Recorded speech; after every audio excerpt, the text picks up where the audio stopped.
Old Hollywood wasn't just glamour, red carpets, and flashing lights. It was war behind the curtains. Actors fought for roles, clashed over lovers, and tore each other down in quiet, brutal battles that shaped film history. Today, we're counting down the 20 most dangerous rivalries in old Hollywood history. Feuds so intense, they outlived careers, destroyed friendships, and in some cases, turned deadly. From backstabbing on set to love triangles that shocked the world, these stories will change how you see the stars you thought you knew. Stay with us, because the biggest drama wasn't on the screen. It was behind it. Bette Davis versus Joan Crawford, when hate became a career. In the golden age of Hollywood, no feud burned hotter than the one between Bette Davis and Joan Crawford. It started with a man, Franchot Tone. Davis had fallen for him during a movie shoot, but Crawford, always one step ahead, married him. That betrayal turned into a bitterness that would last a lifetime. Their hate wasn't subtle. It was electric. It lit up gossip columns, set backstage whispers ablaze, and finally exploded on screen during the filming of Whatever Happened to Baby Jane. Davis and Crawford were cast as sisters in the film, but what happened behind the scenes was far more vicious than anything in the script. Davis once reportedly kicked Crawford hard enough during a scene to leave a bruise. Crawford returned the favor by loading her costume with weights, making Davis strain during takes. But the peak of the rivalry came at the Oscars. Davis was nominated for Baby Jane, and many expected her to win. But Crawford, who wasn't nominated, secretly arranged to accept the award on behalf of another actress, stealing Davis's spotlight in front of the entire world. It wasn't just petty, it was war. This feud wasn't publicity, one producer once said. They genuinely hated each other. And even after death, the hatred lingered. Davis famously said, "You should never say bad things about the dead. You should only say good. Joan Crawford is dead. Good." Their rivalry wasn't just about men or awards. It was about power. Who would be remembered and who would be erased? In the end, they both were, because their hate became as legendary as their talent. But if Davis and Crawford were fire, the next rivalry was all smoke and jazz. Two men, two egos, and one musical battlefield. Frank Sinatra versus Marlon Brando. Two icons, one stage. Frank Sinatra was the king of cool. Marlon Brando was the new rebel on the rise. So when both were cast in Guys and Dolls in the 1950s, it was like throwing gasoline on a lit cigar. The trouble started right away. Sinatra wanted the role Brando got and wasn't shy about calling him out. He mocked Brando's mumbling style, and Brando fired back by making fun of Sinatra's crooning. They couldn't stand each other on set. Sinatra refused to do extra takes. Brando, a method actor, insisted on perfection. The tension was so thick that some crew members said it was like walking on broken glass every day. And then there was Ava Gardner. Both men were linked to her. Brando briefly, Sinatra deeply. Sinatra eventually married her, but there were always whispers that Brando had gotten there first. Whether or not that's true, it added heat to an already boiling rivalry. Years later, when asked about Sinatra, Brando didn't say much. But Sinatra? He kept the grudge. "Brando, I don't work with amateurs," he once snapped. Their feud wasn't just about a girl or a part. It was two visions of masculinity crashing together, Brando's new method style versus Sinatra's polished swagger. They stood for two different eras, and neither man was willing to step aside. While Brando and Sinatra clashed in public, the next rivalry tore apart a lifelong friendship. and left a trail of heartbreak across the tabloids. Elizabeth Taylor versus Debbie Reynolds, Friends. No more Elizabeth Taylor and Debbie Reynolds were once Hollywood's golden girls, and even more than that, they were real friends in an industry built on pretend. They came up in the same glittering era, both young, beautiful, and wildly successful. They went to events together, swapped beauty tips, raised their kids side by side, and genuinely seemed to trust one another.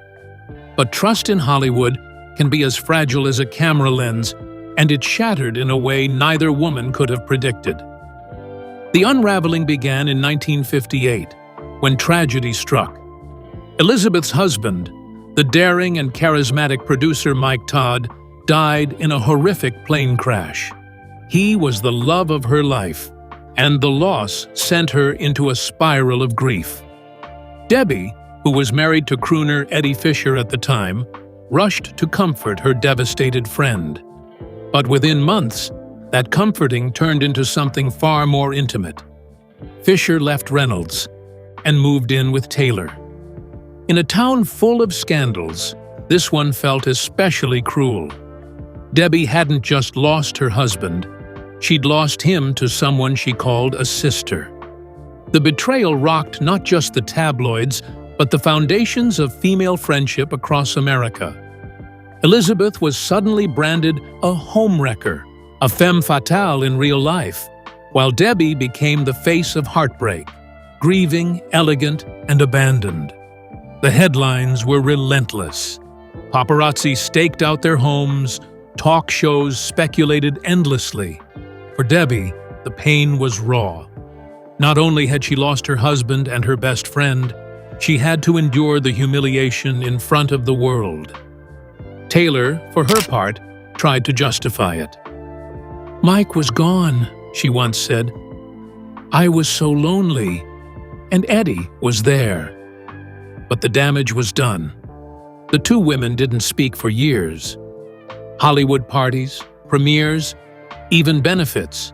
If one showed up, the other stayed away. But time, as it sometimes does, softened the edges.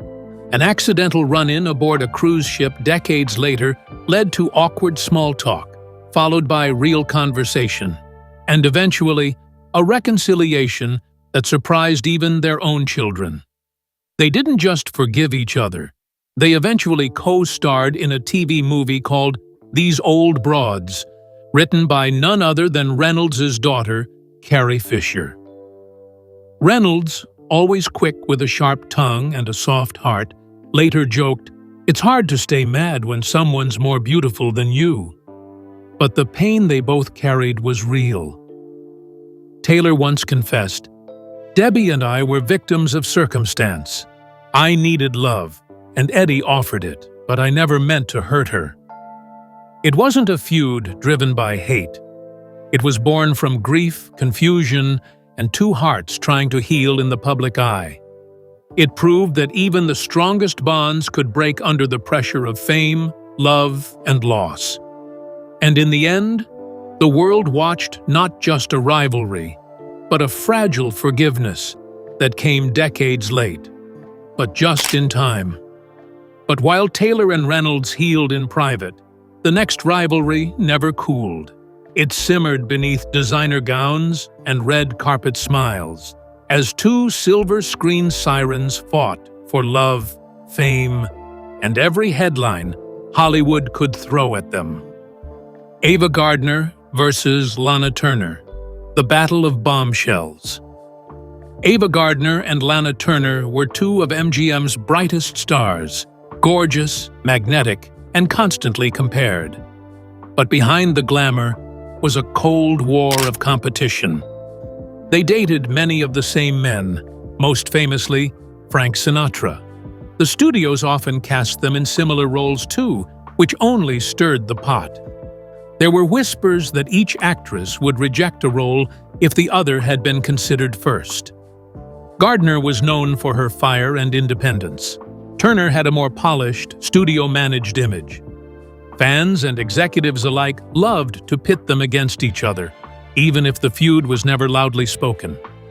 But jealousy has its own language, and theirs was expressed in party snubs, tense red carpets, and icy interviews. They never called each other out publicly, but those close to them knew they kept score. Gardner once said, "Hollywood teaches you how to look beautiful, not how to be kind." And that may have summed up the whole dynamic. It wasn't just about fame, it was survival. Only one could be the queen of the screen at a time, and neither woman wanted to give up the crown. But while Gardner and Turner dueled with elegance, the next rivalry was built on something deeper: legacy, shadow, and a desperate bid for relevance. Humphrey Bogart versus Frank Sinatra, Rat Pack tension. Humphrey Bogart was the original king of cool. When he died, Frank Sinatra stepped in, dating Bogart's widow, Lauren Bacall, and trying to assume his place as leader of the Rat Pack. But the move ruffled feathers among Bogart's old friends. Sinatra was already a major star, but the comparison to Bogart seemed to follow him everywhere. It annoyed him deeply. Many said Sinatra never felt like he truly filled Bogart's shoes, and he resented the implication that he was trying to. Then came the famous blow-up in Vegas. Sinatra, frustrated with the gossip and pressure, had a public outburst at the Sands Hotel, cutting ties with some of Bogart's circle. It was a line in the sand. One era ended and another began. Bogart had class, one insider said. Sinatra had style, but style fades. This rivalry wasn't loud or violent, but it was symbolic. Sinatra didn't just want success, he wanted respect. But Bogart had become a ghost he couldn't outrun. Clark Gable versus Spencer Tracy. When leading men collide. In the studio system era, few men carried more weight than Clark Gable and Spencer Tracy. Gable was the dashing king of the screen, while Tracy was the brooding genius of drama. When the two shared space in front of the camera, tension didn't just linger, it cracked through the set like thunder. Their personalities couldn't have been more different.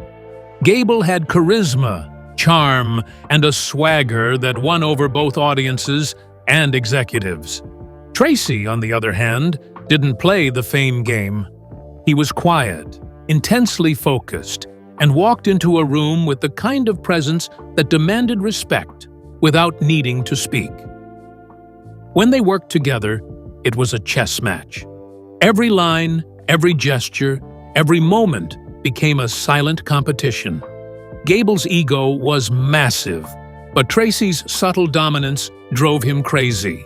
Neither wanted to play second fiddle, and both knew the camera didn't lie. Studio bosses felt the heat. One producer recalled, "You didn't pair Gable and Tracy unless you had a damn good reason, or a damn good insurance policy." While they kept things civil in public, behind the scenes, the rivalry simmered. Not explosive, but always sharp. They respected each other's talent. But respect doesn't always make room for peace. Gable once admitted, "Spence doesn't play by the rules.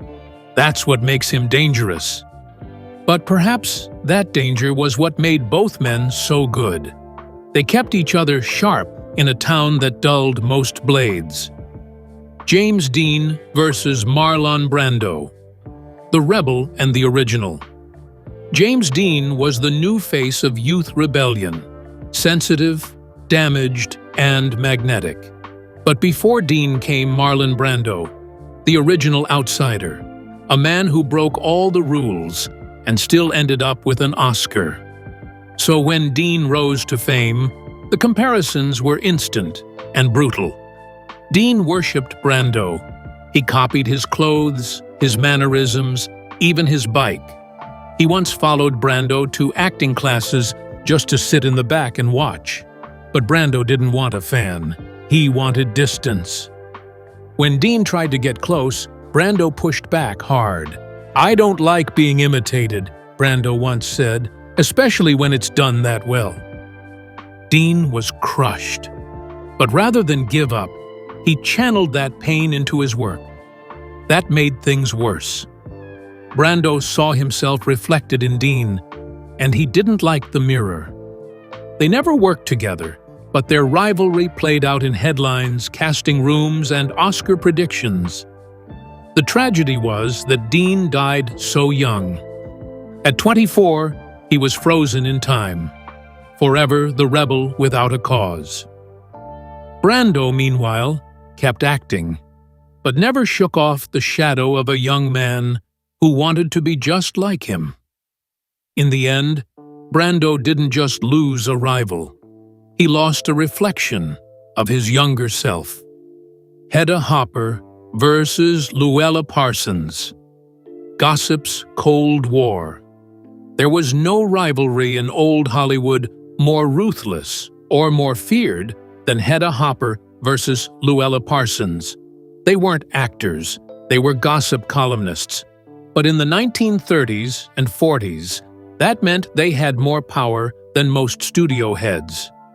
Hopper had a background in acting and a love of scandal.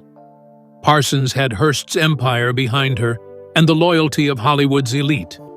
They didn't just compete for stories, they battled for control of the narrative.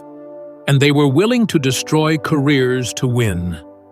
Each woman had her own army of spies, informants, and assistants planted across studios. A secret romance? An outburst on set? A political opinion? Nothing was off limits. They didn't report stories. They wrote them, bent them, broke them. Actors lived in fear of their pens. Hopper once ruined an actor's career by hinting he was a communist.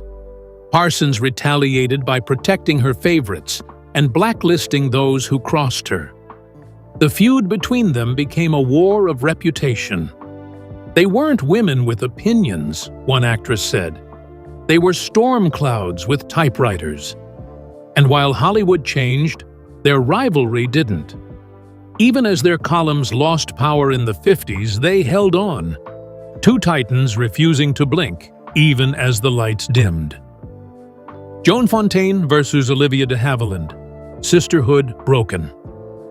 In Hollywood, sibling rivalry is one thing, but the one between Joan Fontaine and Olivia de Havilland was pure Shakespeare. They were sisters by blood, stars by destiny, and enemies by choice. Both found success fast. Fontaine won an Oscar before Olivia, and Olivia never forgot it. Then Olivia won one too, and famously refused to shake her sister's hand at the ceremony. That single moment captured everything that lived beneath the surface. Jealousy, resentment, and a wound that had been growing since childhood. Family members said the tension started long before fame. They were born fighting, one relative said. Hollywood just gave them a bigger stage. They rarely spoke, even when working on the same studio lots. The press ate it up. The public picked sides. And their feud lasted decades, without a truce. Fontaine once said, "You can't lose something you never had," when asked about her sisterly bond. Olivia didn't respond. Their rivalry didn't end with reconciliation. It ended with silence. When Fontaine died in 2013, Olivia reportedly wasn't informed until days later. That's how deep the divide had become. Two stars, one story, and a heartbreak that outlived them both. Orson Welles versus William Randolph Hearst. A war over Citizen Kane. When Orson Welles released Citizen Kane in 1941, he expected critics to be shocked, but he didn't expect war. The film, loosely based on newspaper tycoon William Randolph Hearst, painted a picture of a power-hungry man drowning in his own ego. Hearst saw it and exploded. He used every tool at his disposal to shut the film down. He banned ads for Kane in his newspapers. He threatened theaters that tried to show it. He even tried to buy and destroy every print of the movie before it premiered. Wells refused to back down, but the battle nearly destroyed him. His once promising career took a nosedive. Studios feared him. Projects vanished. Wells went from Hollywood's golden boy to an outcast, all because he poked the wrong bear. RKO gave me a camera, Wells once said, and then they got scared of what I pointed it at. Citizen Kane survived. Wells barely. The film became a masterpiece over time, but Wells paid for it with his future. In the end, Hearst didn't silence the movie, but he did silence the man who made it. A victory by suppression, not success. Errol Flynn versus Buster Crabbe, the swashbuckling showdown. Errol Flynn was the ultimate movie pirate, grinning, fearless, and dripping in charisma. Buster Crabbe was no less heroic, playing Tarzan, Flash Gordon, and Olympic champions. But only one man could swing from the Hollywood vines and come out on top. Their rivalry began with casting wars. Both were athletic, handsome, and typecast as action stars. But while Flynn had the studio machine behind him, Crabbe often found himself in the shadow of the better publicized, better paid Flynn. And that stung. There were rumors of sabotage, Flynn allegedly pulling strings to edge Crabbe out of roles. Other whispers claimed Crabbe confronted Flynn at a party, accusing him of stealing not just parts, but women.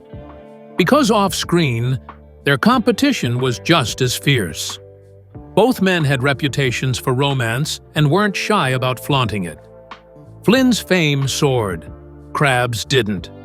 One gossip columnist wrote, "Flynn walked into a room and it became a movie. Crabbe walked in and it stayed real life." That kind of talk buried Crabbe further. He resented it, but in Hollywood, charm often beat muscle. Flynn's star eventually dimmed under scandals and lawsuits. Crabbe found steady work in television, though never at the level he once aimed for. Theirs was a rivalry without explosions, but heavy with frustration. One soared, the other settled. And in Tinseltown, that's its own kind of tragedy. Greta Garbo versus Marlene Dietrich, silent scorn. Greta Garbo and Marlene Dietrich, two mysterious icons, two accents, and 1,000 rumors. They never worked together. They never appeared in public together. But their rivalry was as real as anything on screen. It was the kind that didn't need shouting. Silence said enough. Garbo was the face of silent film's transition to talkies. A Swedish enigma with sad eyes and a whispered voice. Dietrich came from Berlin, wrapped in androgyny, attitude, and allure. Both had a foreign charm that Hollywood devoured, but Hollywood only had room for one queen of mystery. According to insiders, they disliked each other instantly. Garbo found Dietrich vulgar. Dietrich called Garbo dull. Some say their feud began decades earlier in Europe over a shared lover. Others believed it was pure competition, two powerful women fighting for the same image in a city that couldn't handle one. When Dietrich was asked about Garbo, she once replied, "Next question." Garbo said even less, but casting directors knew, you never mentioned one to the other. And that silence became their legacy. Neither woman craved attention, but they both hated to be forgotten. Their Cold War wasn't fought in public. It was fought in the roles they took, the shadows they cast, and the mystery they guarded like treasure. Montgomery Clift versus John Ireland. Rumors, roles, and resentment. Montgomery Clift changed Hollywood with his soft eyes, raw emotion, and a vulnerability few men showed on screen. John Ireland, rougher and louder, didn't appreciate the shift. What followed was a quiet battle, fought through casting choices, gossip, and personal digs. Clift was rising fast, with films like A Place in the Sun proving that a leading man didn't have to shout to be powerful. Ireland, known for his rugged edge and supporting roles, felt the wind changing and didn't like where it was going. He allegedly spread rumors questioning Clift's personal life, fanning flames around Clift's sexuality in an era when that could kill a career. On sets, their paths rarely crossed, but behind the scenes, they were linked by tension. Some claimed Ireland lost roles to Clift and blamed it on Clift's growing popularity with producers. Others said it was jealousy, plain and simple. The bitterness ran deep. "There are actors who fake pain," Ireland once said, "and actors who live in it. The second kind don't last." It wasn't just a jab. It was a warning. Clift, damaged by a horrific car accident and his own demons, struggled in later years, but his legacy endured. Ireland faded further into B-movies. Their rivalry wasn't about who won, it was about what it cost. George C. Scott versus Kirk Douglas, the General and the Gladiator. Kirk Douglas was a man who knew how to lead. George C. Scott was a man who refused to follow. When their worlds collided during casting conversations for Spartacus, it became clear there wasn't enough space on screen for both of them. Douglas had pushed for the film, hiring blacklisted writer Dalton Trumbo and shaping the project as a vehicle for his vision. He wanted Scott to play a key role, but Scott turned it down, loudly and publicly. He called the part a parade of chest-thumping nonsense. Douglas was furious. From there, it was ego versus ego. Scott was known for turning down awards and railing against the Hollywood system. Douglas embraced power, publicity, and being the man in charge. The two clashed in interviews, in negotiations, even in politics. One director said, "Putting those two in a room was like putting two bulls in a closet." They never worked together, and maybe that was a mercy. Douglas believed in control. Scott believed in chaos. In a town full of performers, these were two men who believed every role was real, and neither wanted to lose. Mae West versus the Hays Code, Hollywood's most personal censorship war. Mae West didn't feud with another star. She feuded with an entire system. Her war with the Hays Code, the moral watchdogs of Hollywood, wasn't just about lines in a script. It was about who controlled the soul of entertainment. West built her brand on double entendres, bold sexuality, and female power. In the 1930s, she was unstoppable. But when the production code came down hard, her scripts were butchered. Her characters were softened. Her voice was muted. She fought back the only way she knew how, with humor. "I believe in censorship," she once said. "I made a fortune out of it." But the fight took a toll. West's projects were delayed, rewritten, or outright banned. She refused to conform, and paid for it with fewer roles, tighter budgets, and industry pushback. The censors may have won the battle, but West didn't walk away quietly. Her legacy became a warning and a rally cry, that a woman unafraid of her own voice was the most dangerous kind of star.